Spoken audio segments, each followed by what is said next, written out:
Hello, friends. I'm proud to give a shout out to our sponsor, the Canadian Legacy Project. Veterans Affairs Canada is very limited in its service offering to veterans, so the Canadian Legacy Project has stepped up to fill the gap. CLP develops and delivers a full suite of free programs for Canadian veterans. CLP celebrates our veterans by offering meaningful support for healing and the transition to civilian life. Homes for Heroes, Business Boot Camp, Service Dogs, educational bursaries, equine therapy, and more are available through the Canadian Legacy Project. Find out more at canadianlegacy.org.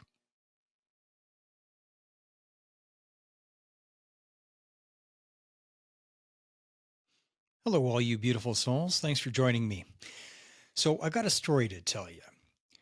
A while ago, a few years ago, I was invited to Ottawa, and my testimony ended up going around the world on the news. I was in 30, 40 different newspapers because my testimony was about medical assistance in dying being offered to veterans.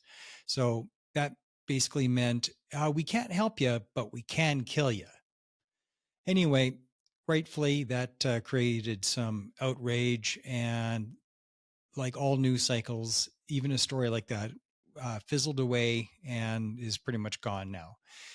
But I was invited back. The Conservative Party of Canada put me on the top of their preferred guest list for testimony in Ottawa, and I was all ready to go.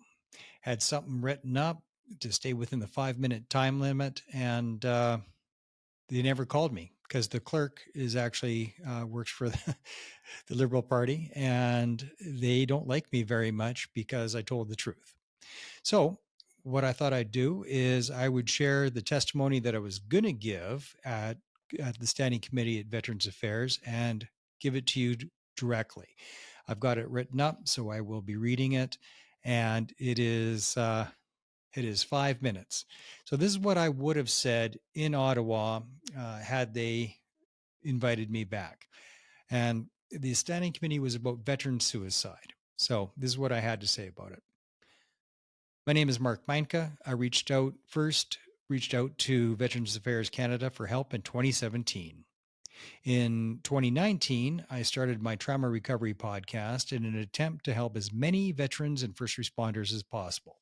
My mission is simple: save lives, relieve pain by making help for PTS injuries easily accessible. And I'm happy to say that I've discovered several effective healing modalities, and I'm here to share my findings with you today. All of what I'm going to share with you today has the potential to drastically reduce veteran suicide. The operational stress injury clinics, which are made available to veterans, claim a success rate, air quotes, of 16%. Now, to be clear, this means that only 16% of Canadian veterans who seek help through Veterans Affairs Canada actually report that they have been helped and that they've been able to recover from their mental health injuries. In the States, the American Veterans Affairs statistics claim a success rate between 12 and 16% in the treatment of PTS injuries. In other words, both VAC and the VA have a failure rate of between 84 to 88%. 84 to 88% of all veterans who are seeking help do not receive it. I can tell you from personal experience that there are several reported cases of the air quote help, which is offered by the OSI clinics, which actually makes matters worse instead of better. I'm one of those people. My symptoms got way worse with the official treatment. My thesis was that there must be healing modalities out there somewhere that could do better than 12 to 16%. As it turns out, I was right. I've found several healing modalities with claimed efficacy higher than 72%, and in some cases, even higher than that. The bad news is that none of the most effective healing modalities are available through Veterans Affairs Canada. But here's a short list of some of my top choices of ones that do work, if only they were available at home. First, dual sympathetic stellate ganglion block. That's quite the mouthful. What it means is anesthetized the vagus nerve on one side, that single sympathetic SGB, stellate ganglion block. Then the next day you get the other side done. That's dual sympathetic. So this is an old technology actually, but with a modern twist. It's only offered in this form anyway. It's only offered in Chicago by Dr. Eugene Lipoff. Dr. Lipoff combines SGB, stellate ganglion block, with ketamine-based therapy for a full spectrum treatment. Members of Canadians Elite JTF2 traveled to Chicago for this treatment on their own dime. They pay for it themselves.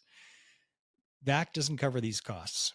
No similar treatment is available in Canada. The efficacy shown with this treatment is at least 72% by the numbers that I've looked at. And it lasts for at least a year. Now, Dr. Lipoff says it lasts for several years, if not permanent. But I'd have to see the actual studies on that. But some results may be permanent. In my work, I make a distinction between coping and healing. In my opinion, SGB, stellate ganglion block, on its own by itself is excellent coping because it blocks the symptoms, but it doesn't heal them. At least I don't think so. It simply blocks the problem. That being said, coping makes room for healing. So SGB, what a wonderful way to calm the nervous system and make room for other effective therapies, and makes talk therapy far more effective. And if you're going to really do it right, ketamine-based therapy with the SGB, which is how Dr. Lipoff does it. So big believer, just love it. Psychedelics. At present, only ketamine therapy is available in Canada. Ketamine clinics, which exist, are not available directly through VAC, but VAC will fund them. So if you find them, and I've had a couple of them on the show, VAC will pay for them, at least in part.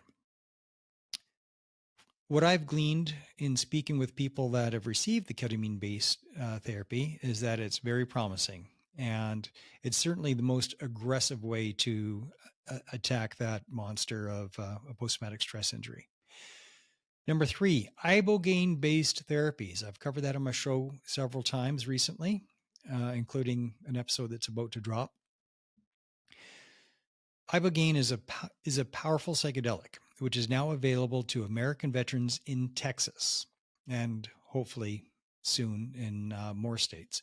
The reports from several veteran advocacy groups show that ibogaine is the most promising of all the psychedelic therapies, the most powerful. The efficacy of ibogaine goes beyond the scope of PTS injuries. Ibogaine has been shown to be neurogenerative to such a degree that other brain injuries have also shown great improvement. Concussions, CTE, even Parkinson's have all seen improvements as a result of ibogaine treatment. Ibogaine and psilocybin are both non-toxic and non-addictive, and very, very safe if they are administered under professional supervision. Both are illegal, thus unavailable in Canada. There must be a new right to try legislation for these two natural medicines. Veterans are dying by suicide daily for no other reason than they don't have access to effective healing modalities. The government simply needs to get out of the way by decriminalizing these two medicines. Decriminalization will open the doors to healing and save lives. And that was my 5-minute testimony that I would have given had I actually made it to Ottawa. I've testified there twice, actually, once in person, once on video. When I was on video, the second time I was there, the only person that asked me questions after my testimony was Blake Richards. Everybody else pretended that I didn't exist because of the first time that I was there. Well, I get the last laugh, all you silly politicians that didn't want to listen to me and made sure that I wasn't in Ottawa. I'm going to share this with everybody that I can. So thank you, everybody, for tuning in. If you think that what I just shared that would have been at committee would have been important for them to know, and important for people to know in general to help prevent veteran suicide, share like the sugar bear, because sharing is caring.